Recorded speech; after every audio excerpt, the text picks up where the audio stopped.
नमस्कार साथियों, प्रज्ञा इंस्टीट्यूट में आप सभी का हार्दिक स्वागत है। वंदन है, अभिनंदन है, तहे दिल से स्वागत है। हो जाओ तैयार बीएड के लिए। जो आगामी श्रृंखला चल रही है, उसी श्रृंखला को आज आगे बढ़ाया गया है और बेहद इम्पोर्टेंट प्रश्न आपके लिए लाए गए हैं। ठीक है, हो जाओ तैयार। बेहद इम्पोर्टेंट प्रश्न आप लोगों के लिए लाए गए हैं। जो लोग इस चैनल पर नए आए हुए हैं, कृपया वह इस चैनल को लाइक करें, शेयर करें और सब्सक्राइब करें, जिससे आपको और आपके मित्रों को, सभी लोगों को लाभ हो सके। ठीक है, चलिए बिना समय गंवाए हुए शुरुआत करते हैं। प्रश्न सभी आए हुए हैं और विगत परीक्षाओं के प्रश्न आगामी परीक्षाओं के लिए बेहद इम्पोर्टेंट सिद्ध होते हैं, ऐसा मेरा मानना है। आज दिन तक मैंने जितने भी प्रैक्टिकल किए हैं व्यक्तिगत प्रश्नों पर, सभी सफल हुए हैं। तो आप लोग तैयार हो जाओ, बिना समय गंवाए हुए एक एक करके देखते रहो। ठीक है, चलिए पहला प्रश्न क्या है, कट गया है तो लिखा है सजना है मुझे सजना के लिए। तो सजना का अर्थ क्या है, तैयार होना है। मुझे सजना का मतलब किसके लिए, पति के लिए। तो कौन सा हो जाएगा, यमक अलंकार। जब एक शब्द एक से अधिक बार आएगा और प्रत्येक बार उसके अर्थ अलग अलग होंगे, तो वह कौन सा हो जाएगा, यमक अलंकार। कौन सा हो जाएगा, यमक अलंकार। जब एक शब्द देखो एक से अधिक बार आया है कि नहीं, और दोनों बार उसके अर्थ कैसे हैं, अलग अलग हैं, तो कौन सा हो जाएगा, यमक अलंकार। अनुप्रास में वर्ड की आवृत्ति होती है या शब्द की आवृत्ति होती है। छह का अनुप्रास में एक वर्ड क्रमशः 2 बार आता है। रूपक में वही किसी का रूप दे दिया जाता है, वह क्या हो जाता है, रूपक अलंकार। आगे देखते हैं, कहे कभी बैनी बैनी ब्याल की चुराई लीनी। देखो बैनी बैनी 2 बार आया है, तो जब कोई शब्द 2 बार आए और प्रत्येक बार अगर अलग अर्थ दे, प्रत्येक बार कैसा अर्थ दे, अलग अर्थ दे, तो वहाँ हो जाता है यमक अलंकार। देखो कहें कभी बैनी, बैनी पहले क्या है, व्यक्ति का नाम है। बैनी ब्याल की चुराई लेनी, बैनी का मतलब पूंछ या चोटी जो है, महिला ने किसी की, ब्याल का मतलब होता है सांप, सांप की चुराई लेनी। जब दोनों शब्द के अर्थ, शब्द अलग अलग हैं और उनके अर्थ भी अलग अलग हो जाए, तो ऐसी कंडीशन में हो जाता है यमक अलंकार। आगे देखते हैं, जहाँ जड़ पर चेतन का आरोप हो, वहाँ अलंकार कौन सा होता है। जड़ पर चेतन का मतलब होता है कि अगर प्राकृतिक वस्तुएं मानव जैसा व्यवहार करें, तो वहाँ कौन सा अलंकार हो जाएगा। तो जब कहीं प्राकृतिक वस्तुएं मानव जैसा व्यवहार करती हैं, तो वहाँ अलंकार हो जाता है मानवीकरण अलंकार। कौन सा हो जाता है, मानवीकरण अलंकार। आगे चलते हैं, देखो मैया मोरी मैं नहीं माखन खायो। माँ पंक्ति में माँ व्यंजन की आवृत्ति हुई है। वर्ड की आवृत्ति किस अलंकार में होती है, तो देखो वर्ड की आवृत्ति किस अलंकार में होती है, अनुप्रास अलंकार। ठीक है, अनुप्रास अलंकार। अतिशयोक्ति में तुम्हें मालूम ही है कि बात को कैसे बढ़ा चढ़ाकर कहा जाता है। अतिशयोक्ति में क्या होता है, बढ़ा चढ़ाकर कहना, बढ़ा चढ़ा कर कहना। अतिशयोक्ति में बढ़ा चढ़ाकर कहना। श्लेष्म का अर्थ क्या होता है, चिपका हुआ। और जब चिपका हुआ कोई शब्द आए, तो अगर एक शब्द एक से अधिक अर्थ देता है, तब वहाँ होता है श्लेष अलंकार। ठीक है, आगे है, तो यहाँ कौन सा हो जाएगा, माँ व्यंजन की आवृत्ति हुई है, तो अनुप्रास अलंकार। आगे देखते हैं, नहीं पराग नहीं मधुर मधु, नहीं विकास ई काल, अली कली ही सो बिंदियो, आगे कौन हवाल। नहीं पराग नहीं मधुर मधु, जो फूल के पहले क्या आता है, पराग। नहीं तो अभी इसमें पराग आया है। और नहीं मधुर मधु, मधुर का मतलब होता है मीठा और मधु का मतलब होता है शहद। और ना ही फूल से क्या बनना शुरुआत हुआ है, शहद। नहीं विकास यही काल, और ना ही फूल का क्या हुआ है, विकास हुआ है। अली, यहाँ अली पर ला पर छोटी की मात्रा है, और इस अली का अर्थ है भौरा। कली, कली का मतलब होता है अध खिला फूल, अध खिला फूल। अली कली ही सो बिंदियो, आगे कौन हवाल। मतलब ये भौरा अधखिले फूल में ही ऊर्जा है, आगे इसका क्या हाल होगा। यह पंक्ति राजा जयसिंह की, किसकी, राजा जयसिंह की लोलुपता को देखकर, लोलुपता को देखकर देखकर बिहारी जी ने लिखी है, बिहारी जी ने लिखी है। तो जब कहीं पंक्ति किसी दूसरे के लिए लिखी जाए तो वहाँ अलंकार हो जाता है अन्योक्ति अलंकार। कौन सा हो जाता है, अन्योक्ति अलंकार। Option number B is the correct answer. का एक और उदाहरण है, माली आवत देख कर कलियन करी पुलकार, फूले फूले चुन लिए कल हमारी बार। कौन सा हो जाएगा, अन्योक्ति अलंकार। चलो आगे देखते हैं। वह दीप सखासी शांत भाव में लीन। देखो सासी से लगा है, तो यहाँ कौन सा हो जाएगा, उपमा अलंकार।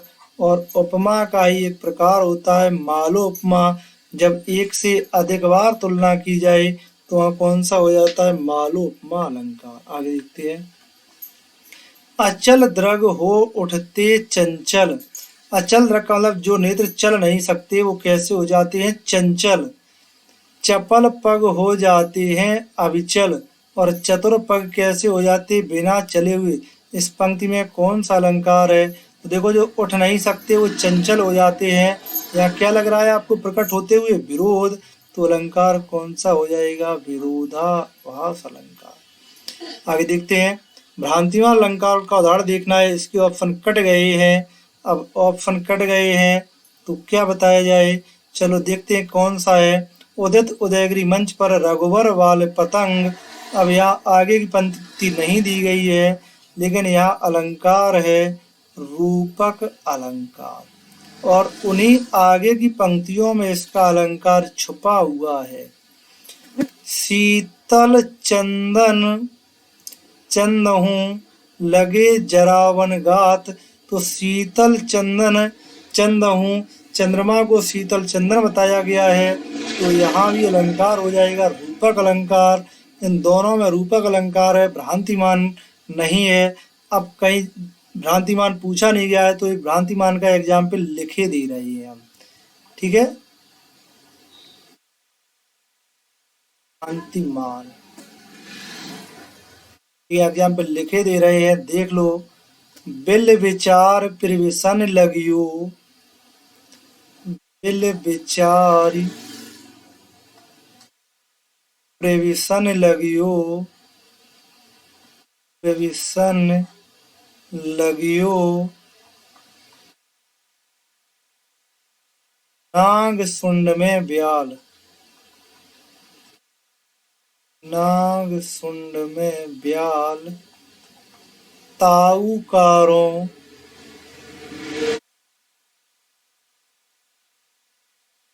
कारों ऊख भ्रम लियो उठाए, उठाए उताल।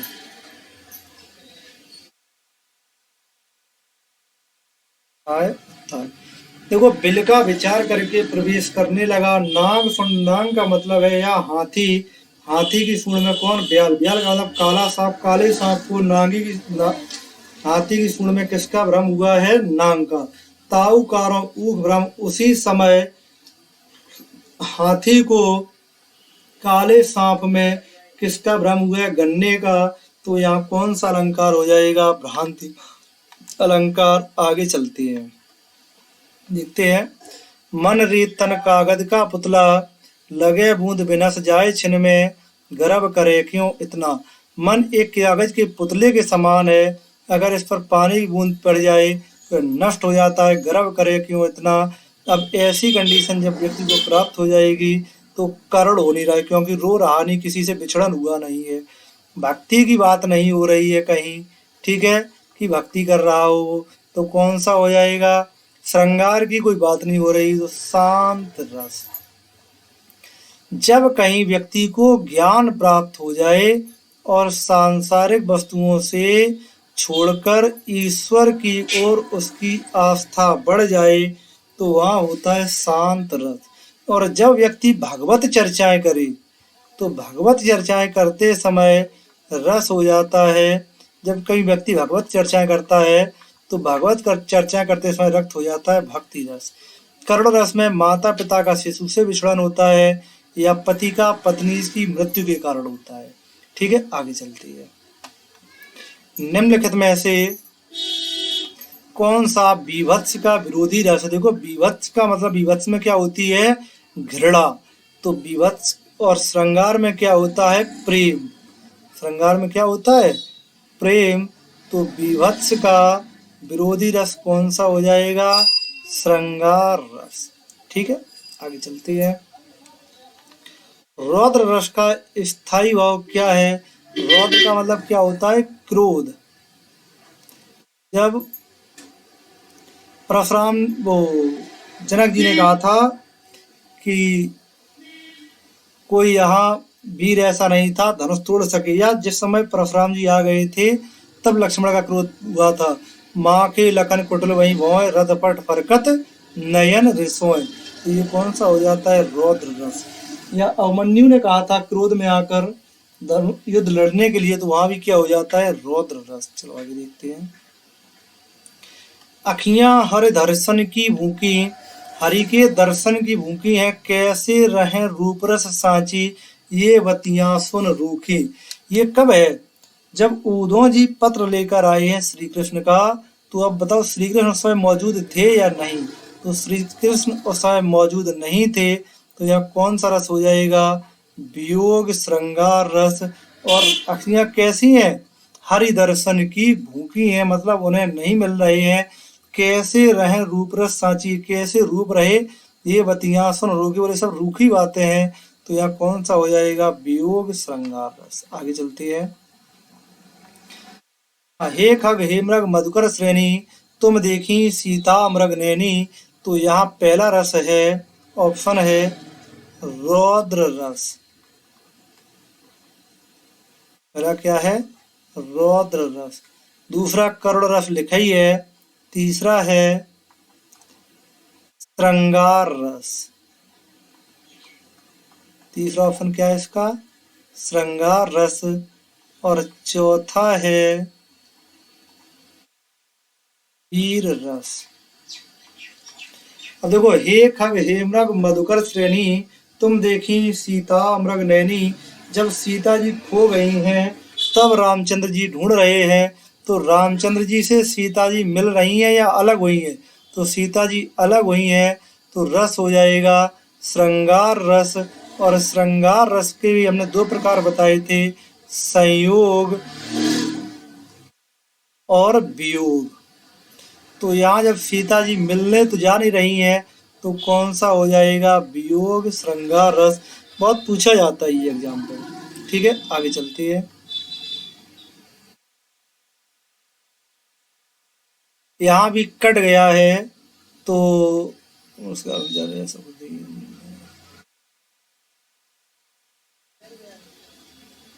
थोड़ा एक पंक्ति दिमाग में आ जाए तो हम इसका बता देंगे अभी आपको।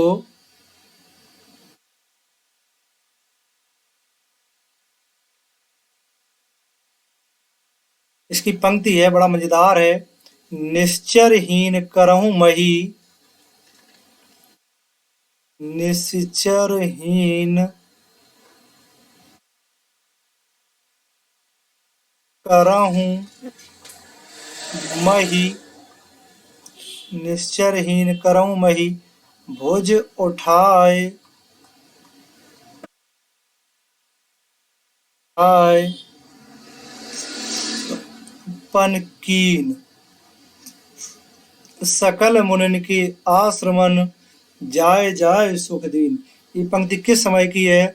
जब राम और लक्ष्मण गुरु विश्वामित्र के साथ वन में गए थे, तो वहाँ अनेक ऋषि मुनि आकर कहते थे हमारी सहायता करो। तब उन्होंने कहा था निश्चरहीन करऊं मही, पृथ्वी को मुझे निश्चरों से विहीन करना है। भुज उठाए पनकीन, यह प्रतिज्ञा हमने भुजा उठाकर की है। सकल मुनि के आश्रम, सभी मुनियों के आश्रम में जाए जाए सुख दीन, जा जाकर उन्हें सुख पहुंचाना है। तो यहाँ कौन सा रस हो जाएगा? देखिए कौन सा रस हो जाएगा यहाँ? वीर रस। किसका वर्णन है? वीरता का। तो रस हो जाएगा यहाँ वीर रस। आगे चलते हैं। देख सुदामा की दीन दशा, करुणा कर करुणा निधि रोई। देखो सुदामा की दीन दशा देखने के बाद करुणा कर करुणा निधि रोए, तो कौन सा रस हो जाएगा? करुण रस। क्योंकि जब मित्र की दशा देखने के बाद व्यक्ति को क्या आ रहा होगा? करुण। आगे देखते हैं। ये एग्जाम्पल तो हजारों बार पूछा हुआ है। अभी तो मुकुट बंधा था माथ, हुए कल ही हल्दी के हाथ, खुले भी थे ना लाज के बोल, खिले थे चुम्बन शून्य कपोल, हाय रुक गया यही संसार, बना सिंदूर अनल अंगार। देखो यहाँ अभी तो मुकुट बंधा था, मतलब ताजा ही मुकुट बंधा था, हुए थे कल ही हल्दी के हाथ, मतलब उसकी शादी हल्दी के हाथ, मतलब क्या हुआ? शादी अभी हाल में ही हुई थी। खिले भी थे ना लाज के बोल, उसके लाज के बोल अभी नहीं खुले थे। खिले थे चुम्बन शून्य कपोल, उसके चुम्बन शून्य कपोल रह गए। हाय रुक गया यही संसार, जब संसार रुक गया मतलब उसका जो पति है वो क्या हो गया है? खत्म हो गया है। जब पति खत्म हो जाए तो हमने क्या बताया था आपको? कौन सा रस होता है? करुण रस। ऐसा नहीं उसे शांत अवस्था में पहुंचा दो आप। कौन सा रस हो जाएगा? करुण रस। ना ही क्रोध अवस्था में पहुंचा दो, कह दो पति मर गया है वो क्रोध में आ गई, तो क्रोध नहीं, कौन सा हो जाएगा? करुण रस। चलिए आगे चलते हैं। अवमन्यु को भी जस्ट याद किया था, तुरंत आ ही गए अवमन्यु। चलिए अच्छी बात है मुनि भैया। देखो क्या है? मैं सत्य कहता हूँ सके सुकुमार, मत जानो मुझे, यमराज से भी युद्ध में प्रस्तुत सदा मानो मुझे। अब मैं सत्य कहता हूँ सके सुकुमार, मत जानो मुझे, यमराज से भी युद्ध में प्रस्तुत सदा मानो मुझे। जब युद्ध की बात कर रहा है तो बात किसकी हो रही होगी? वीरता की। तो रस कौन सा हो जाएगा? वीर रस। और अगर यहाँ वीर रस ऑप्शन नहीं होता तो थोड़ी देर के लिए यहाँ समय लेते, रस हो जाता रौद्र रस। ठीक है, चलिए आगे देखते हैं। ऊधो मोय ब्रज बिसरत नाही, हंस सुता की सुंदर कगरी, और ध्रुमन की छाई। वो क्या कह रहे हैं? ऊधो जी मुझे ब्रज अच्छा नहीं लगता है। हंस सुता की सुंदर कगरी, ये हंस सुता की सुंदर कगरी और ध्रुमन की छाई, यमुना जी की हमें क्षेत्र और पौधों की छाया अच्छी नहीं लगती है। मतलब यहाँ से कौन चला गया है? श्री कृष्ण। तो रस कौन सा हो जाएगा? श्रृंगार। और श्रृंगार अभी हमने जस्ट बताए थे ऊपर, कौन कितने प्रकार के? 2 प्रकार के, संयोग और वियोग। तो यहाँ कौन सा हो जाएगा? वियोग श्रृंगार रस। और वियोग श्रृंगार रस को विप्रलंब भी कहा जाता है। चलिए आगे देखते हैं। मन की उत्क्षिप्त वेदना, मन ही मन बहती थी, चुप रहकर अंतर मन में कुछ मौन व्यथा कहती थी। अब मन की उत्क्षिप्त वेदना, मन ही मन बह रही है और चुप रह रही है, अंतर मन में कुछ मौन व्यथा कह रही है। तो यहाँ कौन सा रस हो जाएगा? वीरता की कोई बात हो नहीं रही है, श्रृंगार की कोई बात हो नहीं रही है, शांति की बात हो नहीं रही है। तो रस कौन सा हो जाएगा? करुण रस। आगे देखते हैं। तंबूरा ले मंच पर बैठे प्रेम प्रताप, साज मिले 15 मिनट घंटा भर अलाप। सुनने में आपको कैसा लग रहा है? राग में मारा गोता, धीरे धीरे खिसक चुके थे सारे श्रोता। अब श्रोता निकल गए हैं, वह राग में मग्न है। देखने में आपको क्या प्रकट हो रहा है? हंसी। जब हंसी प्रकट हो रही है तो रस कौन सा हो जाएगा? हास्य रस। चलिए आगे चलते हैं। यहाँ कट गए हैं कुछ, और ऑप्शन के अकॉर्डिंग भी हमें याद नहीं आ रहा है। चलिए एक ऑप्शन ऐसा दिख गया है कि कुछ लिख देते हैं। चलिए क्वेश्चन लिखे दे रहे हैं हम। सामान्यतया छंद में कितने चरण होते हैं? सामान्यतया छंद में कितने कितने चरण होते हैं? सामान्यतः छंद में कितने चरण होते हैं? तो जो सामान्यतः छंद होते हैं, छंदों में 4 चरण होते हैं, लेकिन जो ये विषम मात्रिक छंद होते हैं इनमें ऐसा नहीं होता। तो आपसे सामान्यतः पूछे जाते छंद में कितने चरण होते हैं, कितने बतानी है आपको? 4। जहाँ छंद के सभी चरण समान होते हैं उसे कहा जाता है सममात्रिक छंद। उसे क्या कहा जाता है? सममात्रिक छंद। ये सभी परिभाषाएं बताई हुई हैं। दोहे के प्रथम चरण में कितनी मात्राएं होती हैं? तो दोहे के पहले और तीसरे में 13 मात्राएं, और दूसरे और चौथे में 11 मात्राएं। और दोहे का अपोजिट होता है सोरठा। तो सोरठा के पहले और तीसरे में 11, दूसरे और चौथे में 13 मात्रा। चलिए आगे चलते हैं। तो दोहे के प्रथम चरण में कितनी मात्राएं होती? कितनी मात्राएं हो गई? 13 मात्रा। दामनी दमक रही घनमाही, दामनी दमक रही न घनमाही, खल के प्रति जदाधिर नाही। हमने तो जुगाड़ बताई थी कि अगर पहले दूसरे में तुकबंदी हो, तीसरे चौथे में तुकबंदी हो, पढ़ने की ज़्यादा आवश्यकता नहीं है, तुम्हें चौपाई लगा दो, काम खत्म। ठीक है, देख लेना मात्रा लगा के। यहाँ 16 मात्राएं होगी। चौपाई के प्रत्येक चरण में 16 मात्राएं होती हैं। ठीक है, चौपाई के प्रत्येक चरण में 16 मात्राएं होती हैं। तो यहाँ 16 मात्राएं हो रही होंगी। चलिए आगे। कुंडलिया छंद में कितने चरण होते हैं? तो हमने अभियान आपको बताया था कुंडलिया और छप्पय। सही प्रश्न देखो, पुलिस जैसे पेपर में आई है, लेकिन लड़के के सर जी ज्यादा पढ़ा रहे हो। आप देख लो, कुंडलिया और छप्पय ये दोनों ही, इनमें 6 चरण होते हैं। ठीक है, छप्पय छंद है, यह रोला और उल्लाला से मिलकर बना है। और जो कुंडलिया छंद है, कुंडलिया छंद है, यह दोहा और रोला से मिलकर बना है। ठीक है, चलिए। चौपाई के प्रत्येक चरण में कितनी मात्राएं होती है? अभी जस्ट ऊपर बताई थी। चौपाई के प्रत्येक चरण में कितनी मात्राएं होती हैं? 16 मात्राएं होती। चाहो तो इसकी मात्राएं भी गिन लेना।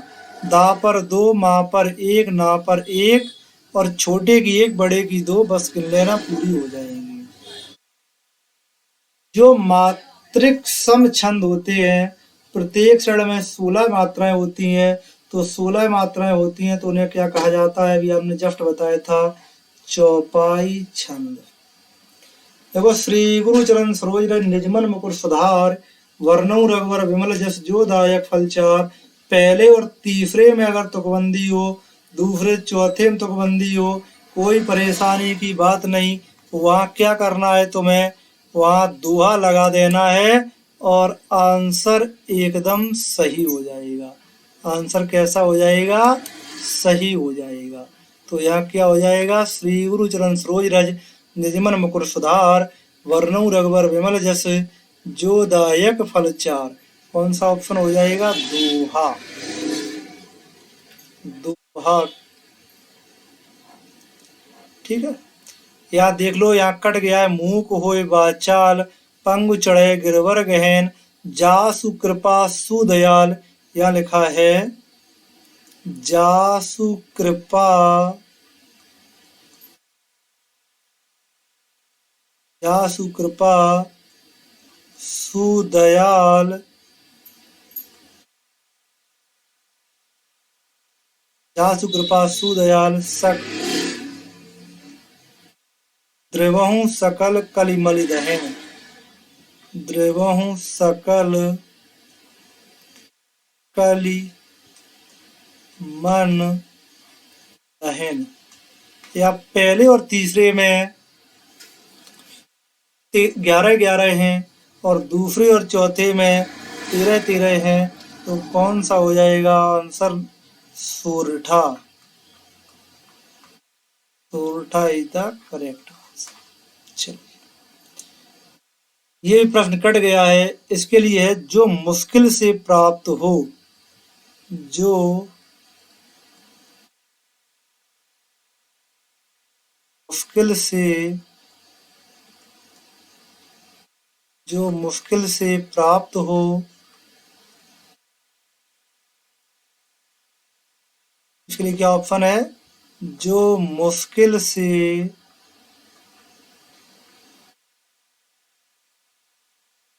प्राप्त हो, जो मुश्किल से प्राप्त हो उसे कहा जाता है दुर्लभ। या दुर्लभ ऑप्शन नहीं होता, तब यहाँ होता दुष्प्राप्य। दुष्प्राप्य। और दुर्लभ किसका तद्भव रूप है, यह आंसर आप सभी लोगों को कमेंट बॉक्स में बताना है। जो लोग इसका आंसर देंगे हम समझ जाएंगे केवल वही लोग चैनल को देखते हैं, शेष लोग चैनल को नहीं देखते। ठीक है, कमेंट बॉक्स में इसका आंसर बताना है कि दुर्लभ किसका तत्सम रूप होता है, अर्थात दुर्लभ का तद्भव रूप आपको कमेंट बॉक्स में बताना है। इससे ही निर्धारण हो जाएगा। इस क्वेश्चन का आंसर जितने लोगों ने कमेंट बॉक्स में दिया, हम समझेंगे केवल यही लोग वीडियो को देखते हैं, शेष लोग वीडियो को नहीं देखते। चलिए, अवसर के अनुरूप बदल जाने वाला उसे कहा जाता है अवसरवादी। जो यथार्थवादी, यथास्थितिवादी होते, आदर्शवादी होते, वो कभी नहीं बदलते हैं, लेकिन जो अवसर के अनुरूप बदल जाते हैं वो अवसरवादी होते हैं। आगे देखते हैं, भूमि के अंदर की जानकारी रखने वाला उसे कहा जाता है भूगर्भवेत्ता। क्या कहा जाता है, भूगर्भवेत्ता। रात में विचरण करने वाले प्राणी को कहा जाता है निशाचर। और जो निशाकर होता है ये चंद्रमा होता है। ठीक है, आगे, जो खाने योग्य ना हो उसे कहा जाता है अखाद्य। और जो पचने योग्य ना हो उसे कहा जाता है अपाच्य। ठीक है, और जिसे लाभ ना हो उसे कहा जाता है अलभ्य। जिसके पास घर ना हो, ये क्वेश्चन जिसमें आया था लगभग सभी लड़कों का गलत हुआ था, क्योंकि लोगों के दिमाग में रहता है जिसके पास कुछ ना हो उसे अकिंचन कहा जाता है, लेकिन जिसके पास घर ना हो उसे अनिकेत कहा जाता है। क्या कहा जाता है, अनिकेत। अकिंचन में लिख लेना, जिसके पास कुछ ना हो, के पास कुछ ना हो। और जिन लोगों को इस प्रश्न का भी आंसर आ गया हो वो भी कमेंट बॉक्स में अवश्य लिखें। चलिए आगे लिखते हैं, इंद्रियों को जीत लिया हो उसे कहा जाता है जितेंद्रिय। क्या कहा जाता है, जितेंद्रिय। आगे देखते हैं, जो थोड़ा जानता हो उसे कहा जाता है अल्पज्ञ। उसे क्या कहा जाता है? अल्पज्ञ। सर्वज्ञ का मतलब है जो सब कुछ जानता हो। अवज्ञ का मतलब है, अवज्ञ शब्द नहीं, अवज्ञा होता है, मतलब इच्छा का पर्याय, वो अव- अपमान का पर्यायवाची होता है ये। सही विकल्प का चयन करो। जो इस लोक की बात है उसे कहा जाता है लौकिक बात। आदि से अंत तक ये बहुत पूछे जाने वाला प्रश्न है, आद्योपांत।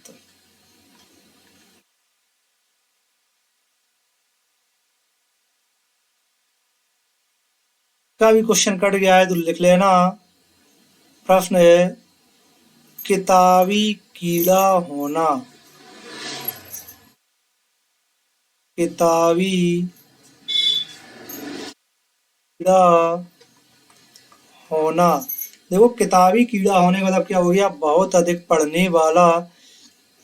तो option number see the correct answer. चलिए, प्रश्न सभी इंपॉर्टेंट है, चलते रहें, बेहद इंपॉर्टेंट है। आए हुए प्रश्न है, कच्चा चिट्ठा खोलना।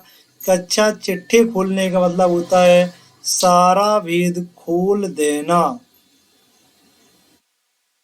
सारा भेद खोल देना। Option number a the correct answer. त्रिशंकु होना। त्रिशंकु होने का मतलब होता है किसी ओर का न रहना। जब लोकसभा में त्रिशंकु सीट हो जाती है, कोई निर्णय रहता है किस ओर प्रधानमंत्री बनेगा, त्रिशंकु होने का मतलब होता है किसी ओर का न रहना। भई गति सांप छछूंदर केरी। सांप छछूंदर की गति में पढ़ना मतलब किस में होना? ये भी बहुत पूछा जाता है, दुविधा में होना। आगे देखते हैं, घाट घाट का पानी पीना मतलब बहुत अनुभवी होना। तो अनेक क्षेत्रों का अनुभव होना। Option number a is the correct answer. छछूंदर के सिर पर चमेली का तेल मतलब छछूंदर को कहीं तेल लगाती है सर पे? जब छछूंदर तेल नहीं लगाती है तो अयोग्य व्यक्ति को अच्छी चीज देना।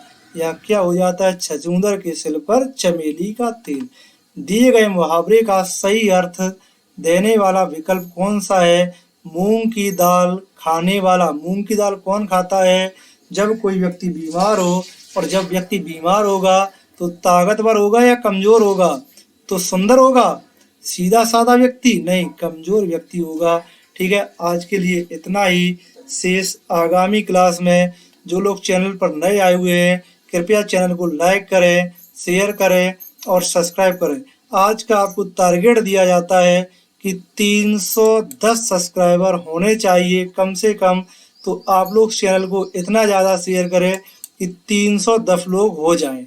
ठीक है, कल के इतना ही। शेष आगामी क्लास में।